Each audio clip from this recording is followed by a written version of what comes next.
Bonjour à tous, les ministères Notre Pain Quotidien vous proposent la méditation du jour. Faire un pas de foi. Faire un pas de foi.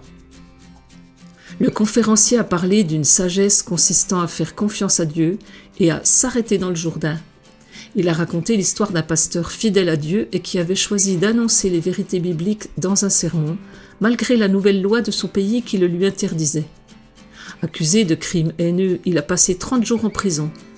Mais on a porté son jugement en appel et la Cour a déterminé qu'il avait le droit d'interpréter la Bible à sa façon et d'inciter les gens à suivre ses enseignements. Les prêtres qui portaient l'arche de l'Alliance ont dû faire un choix eux aussi, entrer dans l'eau ou rester sur la rive. Après avoir fui l'Égypte, les Israélites ont erré dans le désert pendant 40 ans. Ils se tenaient maintenant sur les berges du Jourdain, qui étaient alors dangereusement en crue. Ils ont quand même fait un pas de foi et Dieu a fait se retirer les eaux. Dès que leurs pieds se furent mouillés au bord de l'eau qui descend s'arrêta.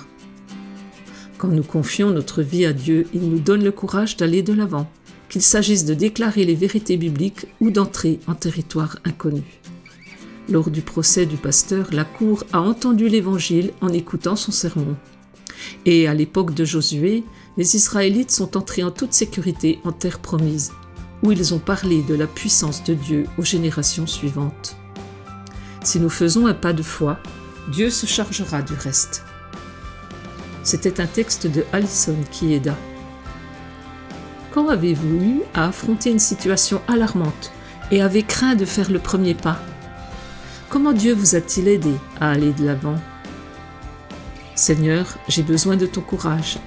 Aide-moi à faire un pas de foi. Cet encouragement vous a été proposé par les ministères Notre Pain Quotidien.